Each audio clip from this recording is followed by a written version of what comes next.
बेटा ध्यान सुनना, तीन मेथड्स है हमारे पास। सबसे पहले मेथड का क्या नाम है?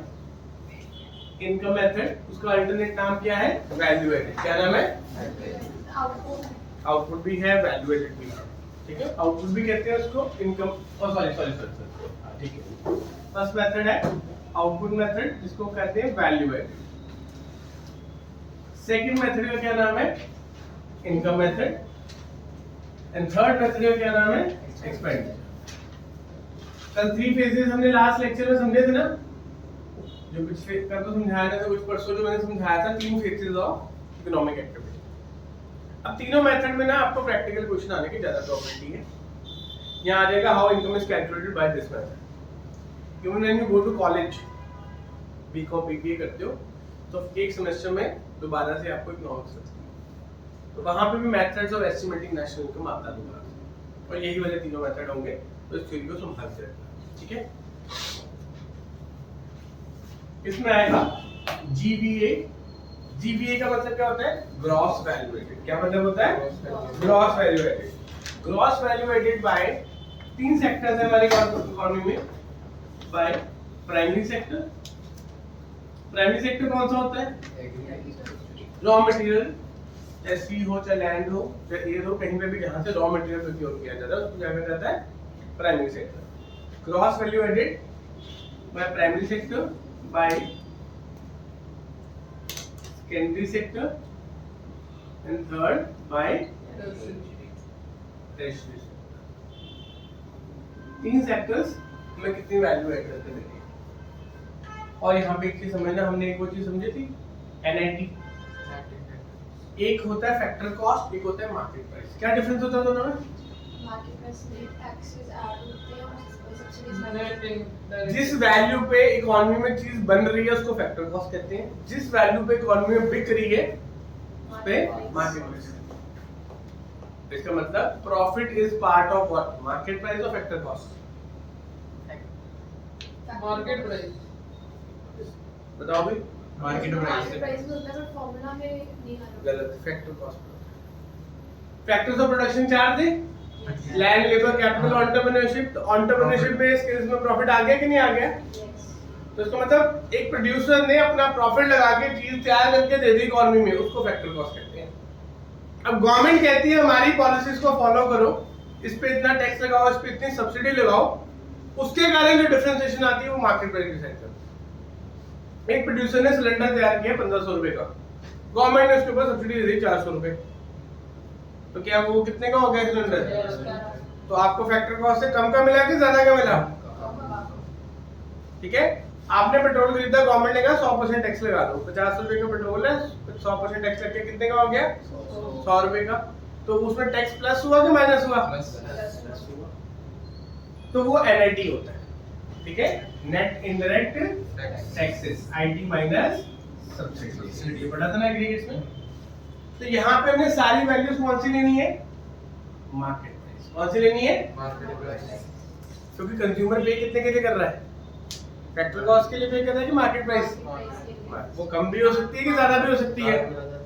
मोस्टली बच्चों को ये लगता है मार्केट प्राइस बड़ी होती है फैक्टर कॉस्ट, लेकिन सब्सिडी के केस में क्या हो जाएगा? मार्केट प्राइस कम हो जाएगी और फैक्टर कॉस्ट ज्यादा। तो पता लग गया? अब जब हम तीनों को कैलकुलेट करोगे एक बेस आएगा। व्हेन यू कैलकुलेट दिस, ये कैसे कैलकुलेट होता है वो हमने इस मेथड में समझा कि ग्रॉस वैल्यू एडेड कैसे आएगी, ठीक है। ये हम उस मेथड में जब डिटेल में जाएंगे तब समझेंगे। बट इन तीनों को प्लस करने के बाद एक कांसेप्ट आएगा, उसको कहेंगे जीडीपी एट एंड। क्या कहेंगे उसको? This is the base in this method. Her 3 methods में एक एक बेस है। आपको बेस याद रखना है कि मैंने जब इस मेथड के अकॉर्डिंग कंप्यूटेशन की तो निकला क्या, ठीक है। क्या निकला? GDP at MP. हमने निकालना क्या है क्वेश्चन में देखेंगे। अगर तो हमें कोई पर्टिकुलर एग्रीगेट दिया तो वो निकालेंगे, पर सबसे कॉमन एग्रीगेट कौन सा बोला जाता है निकालने के लिए? National income. Govind, national income का एग्रीगेट क्या होता है? NNP at FC. हमने निकालना क्या है? NNP at. अब थर्ड चैप्टर की रिवीजन हो जाएगी यहाँ पे। जी का मतलब, एन का मतलब सचिन, दोनों में डिफरेंस क्या होता है? डेप्रिसिएशन। तो ग्रॉस से जब नेट जाएंगे तो डेप्रिसिएशन क्या होगी? माइनस बड़ा से छोटे पे जाना, ये बड़ी चीज है, ये ग्रॉस बड़ा होता है नेट छोटा होता है, तो ये यहाँ पे क्या होगा किसी में जब ग्रॉस से नेट जाए तो डेप्रिसिएशन ही माइनस होना है। ठीक है। डी का मतलब डोमेस्टिक, एन का मतलब Factor income from abroad. नफीफा, इसमें क्या आएगा, इसका शॉर्ट फॉर्म नफीफा कहते हैं याद रखने के लिए। एक होता है factor income from abroad, factor income to abroad, इन दोनों को जब नेट करोगे तो नेट फैक्टर इनकम, अगर ये बड़ा होगा तो माइनस में आ जाएगा, ये बड़ा होगा तो प्लस में आ जाएगा। तो जब हम इकोनॉमी को रेस्ट ऑफ वर्ल्ड के साथ देखते हैं, हमारी डोमेस्टिक इकोनॉमी यानी हमारी क्लोज इकोनॉमी, नेशनल इकोनॉमी के हम पूरी दुनिया के साथ मिलके चल रहे हैं, तो नेशनल इकोनॉमी होगी। तो छोटा कौन सा हुआ, डोमेस्टिक हुआ कि नेशनल हुआ? डोमेस्टिक छोटा है, छोटे से बड़े पे जाएंगे तो क्या होगा, ऐड ऐड बेटा, बड़े से छोटे जाएंगे तो माइनस, छोटे से बड़े जाएंगे तो प्लस, इसको लफीफा कहते हैं। अब ये क्या आया था हमारा मार्केट प्राइस, हमने कहाँ पे जाना है, मार्केट प्राइस और फैक्टर कॉस्ट में से मैंने बोला वो बड़ा वो भी हो सकता है वो भी हो सकता है, पर मेजॉरिटी केसेस में जनरलाइज कांसेप्ट मैक्रो में मार्केट प्राइस टैक्सेस इंप्लाई करेगा, सब्सिडी बहुत कम चीजों पे दी जाती है। कौन सी चीज बड़ी है, मार्केट प्राइस, तो बड़े से छोटे पे जाना है, इनका डिफरेंस क्या है, एनआईटी, तो यहाँ पे क्या होगा, एनआईटी माइनस हो जाएगा आपकी नेशनल। तो इसके अंदर ये जैसे इसमें हमने अभी इसको समझ ले, उसको जब करेंगे समझाऊंगा, ये अभी सिर्फ आउटपुट मेथड समझो कि मेथड में ये कैसे निकालना है वो आगे जाके सीखेंगे। तब मेथड निकालने का क्वेश्चन गलती क्या करते बच्चे, क्वेश्चन में मांगा क्या हुआ है, calculate the national income by income method by output method, अगर बोला डोमेस्टिक इनकम निकालो, डोमेस्टिक इनकम का एग्रीगेट क्या है, एनडीपी नो फीसा ले डालेंगे, इसका मतलब ये नहीं आएगा। इस तरह से अंडरस्टैंडिंग बना, याद नहीं करना फॉर्मूलास को, फॉर्मूलास बनाने हैं। ठीक है, यहाँ पे अगर वहां पे कोई एग्रीगेट दे दिया एनपी एंड एमपी निकालो तो उसकी अकॉर्डिंग चलेंगे। ठीक है, क्लियर होगी बात, लॉजिक अगर समझ। एमपी अगर इधर नीचे भी एमपी गिवन होएगा तो नेट इनडायरेक्ट फिर एनआईटी नहीं आएगा। तो तीन चीजें याद कर लो, अगर ये ऊपर हो जाए जीडीपी एंड एफसी हो ऊपर तो होगा ही नहीं क्योंकि इससे आता ही यही है। ठीक है ना, तो आपने नेशनल इनकम क्यों हम पहले करवाते हैं, पहले first half of the year में कि एंड तक आते आते प्रैक्टिकल पक्का हो जाए, 10 नंबर का चैप्टर परफेक्ट हो जाए। चलो ये नोट कर लो first part, this was output method.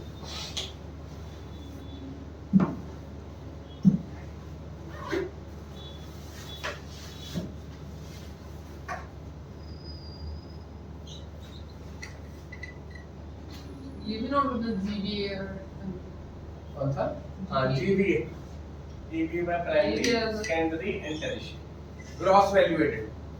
Gross value added कैसे निकलती है वो हम उस मेथड में समझेंगे। ठीक है ना, नेक्स्ट वाले नहीं जब इनका ये तो अभी मैं समरी दे रहा हूँ मेथड्स की, ताकि आपको जो प्रैक्टिकल्स करने हो तो आपको एक समरी टेबल बन जाए आपके पास, पर उस मेथड में क्या होता है वो तो भी हमने जाना है उसके अंदर।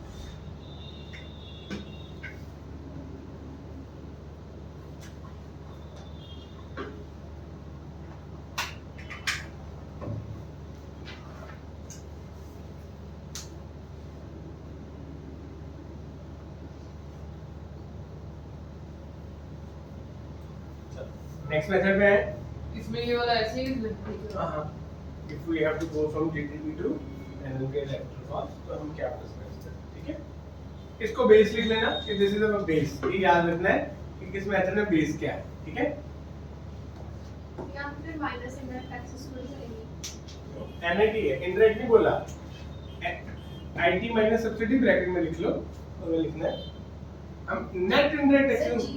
जीवीएमपी का अनदर नेम जीडीपीएमपी है। नहीं ये किसने बोला, इन तीनों सेक्टर्स की जीबीए को जब प्लस करते हैं तो वो इकोनॉमी की ग्रॉस डोमेस्टिक प्रोडक्ट बनती है। आप इसको ऐसे तो ऐसे करो, प्लस प्लस करके इक्वल टू दिस। ठीक है, पूरी इकोनॉमी की जो जीबीए है टोटल उसको जीडीपी कहते हैं। ठीक है, अब इनका मैटर समझो, जो आउटपुट प्रोड्यूस किए फैक्टर ऑफ प्रोडक्शन से किए, Soni ji factor of protection कितने होते हैं?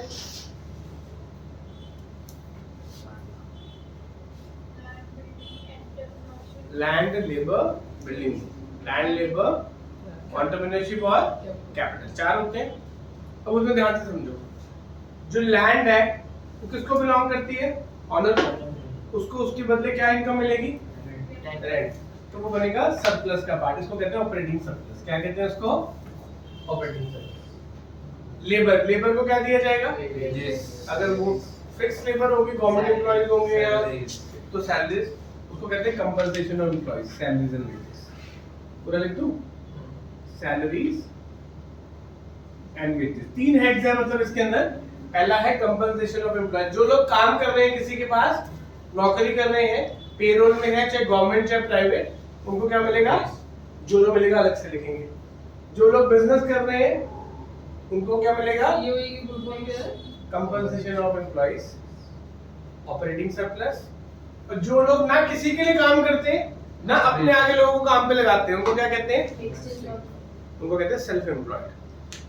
क्या कहते हैं उनको? उनकी इनकम को मिक्स्ड इनकम कहते हैं।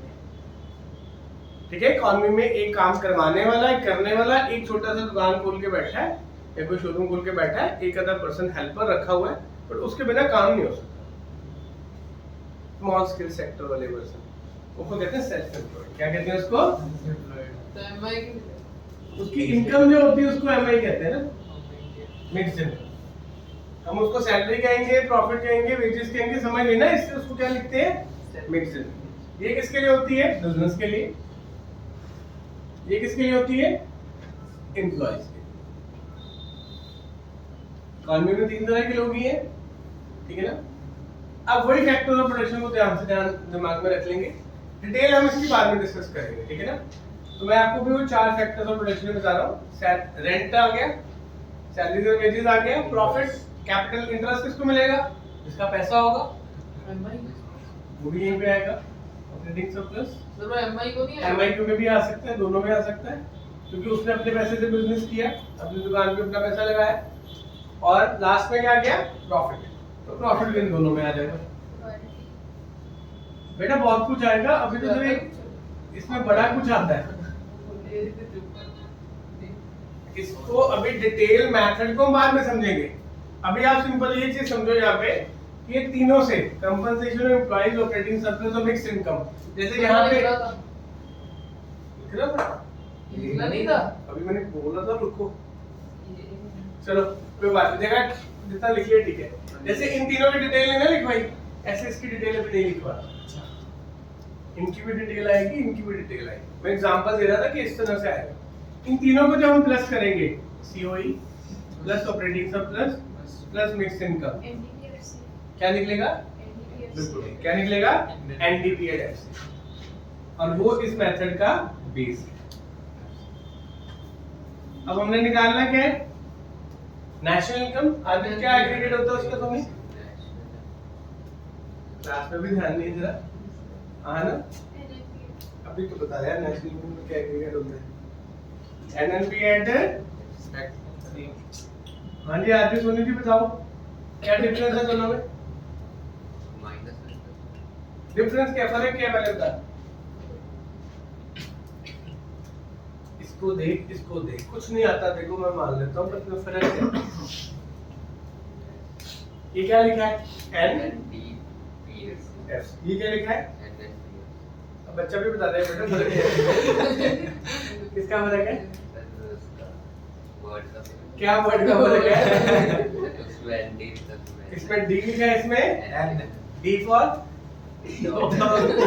Domestic, D for N for D for donkey, domestic और नेशनल का फर्क है। किसका फर्क है? तो डोमेस्टिक और नेशनल के लिए क्या ऐड होता है? नेट फैक्टर इनकम का ब्रॉड, वो क्या हो जाएगा? ऐड। एग्रीगेट्स आगे आगे लग गया पता, यही होते हैं बस, और सारे फॉर्मूले इससे बनते हैं, ठीक है।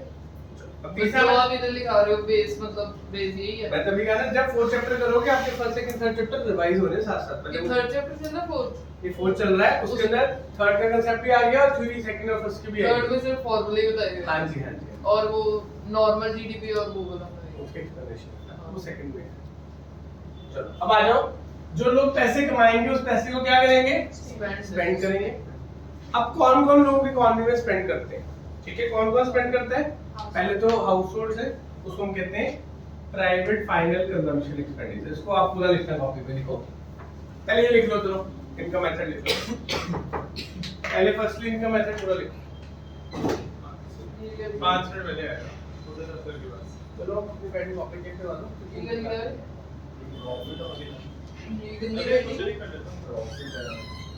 प्राइवेट फाइनल कंजम्पशन एक्सपेंडिचर ये लिख लिया तुमने? नहीं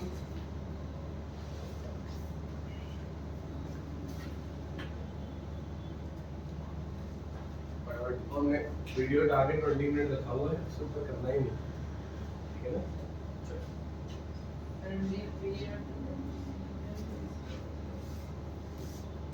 सर फुल फॉर्म क्या थी?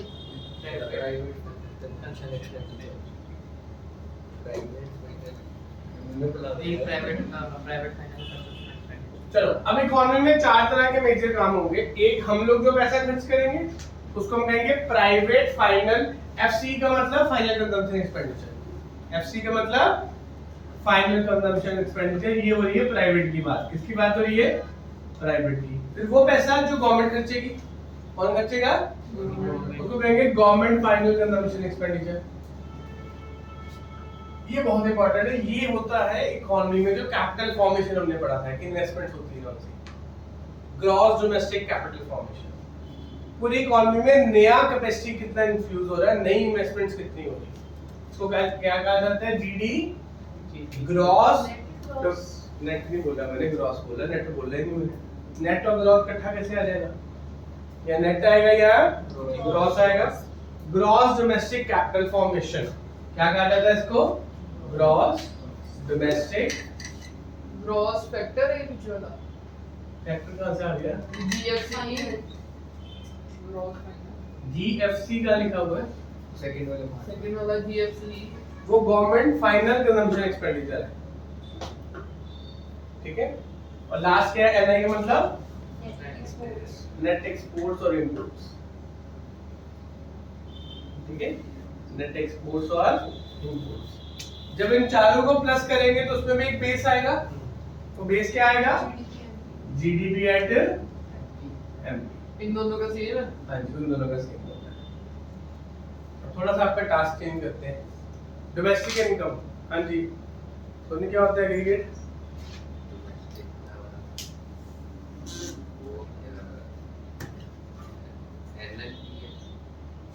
तो नेशनल इनकम क्या होता है?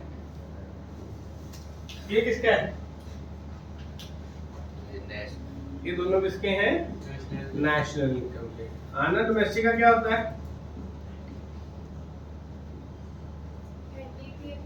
NDP at FC. टुकड़ा लग गया उसका। ठीक है, एनडीपी एट एफसी। चलो बता आप मुझे क्या क्या डिफरेंस है? आगे बता। माइनस करेंगे डेप्रिसिएशन। क्यों? क्योंकि ग्रॉस से नेट जाएंगे तो क्या होगा? Depreciation minus. अब डी से डी नहीं करेंगे। ठीक है, मार्केट प्राइस से फैक्टर कॉस्ट प्लस करेंगे हम। क्या करेंगे? प्लस मार्केट प्राइस बढ़ा है कि फैक्टर कॉस्ट बढ़ा है? Market price. तो बड़े से छोटे जाएंगे तो प्लस करेंगे माइनस करेंगे? Minus subsidy and indirect. NIT. ठीक है, अगर यहाँ पे मैं बोलूँ कि एनएनपी एंड एफसी निकाल दो, अनुपात क्या करेंगे? वो क्या प्लस क्या प्लस करेंगे? Net factor income from. ठीक है, समझ आ गया आपको? आधे का पता लग गया? ये कौन सी इनकम है? डोमेस्टिक।